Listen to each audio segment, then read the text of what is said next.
One day in, and our country's new Attorney General has been a busy woman. Pam Bondi issuing a number of directives for the Justice Department.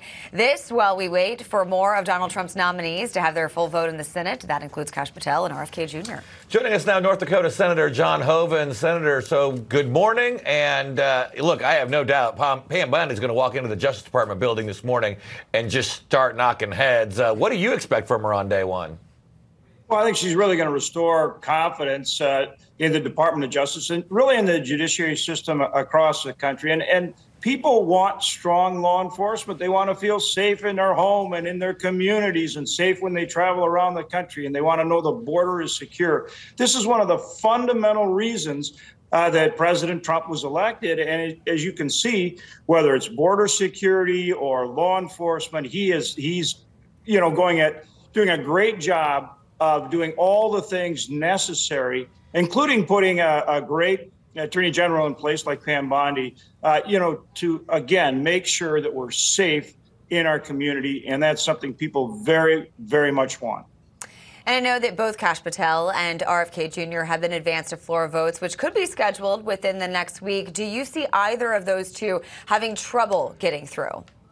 No, I don't. I really think that it's going well. We've approved 12 of President Trump's appointees already. We'll approve the 13th today, Russ Vought, and I think we'll continue next week. We actually are at double the pace of the approval for Joe Biden's cabinet in the last go-around, and even about double what the rate of as far as getting approvals done for President Trump's first term. And it's going well. We understand. I think, the people elected President Trump, they want him to have his team in place. It's all part of getting America back on track.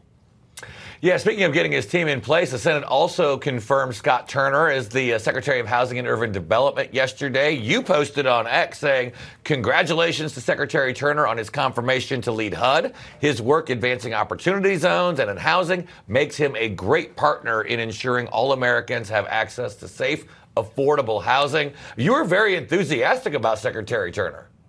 Oh, he'll do a great job. And look, this is a tremendous lineup that's going to come in and they're going to change the way a lot of things are done. And that's what the American people want. From my state, Doug Burgum was appointed Secretary of Interior. He got 80 votes, by the way, a big bipartisan support. Chris Wright, Department of Energy, I worked very hard on both of those.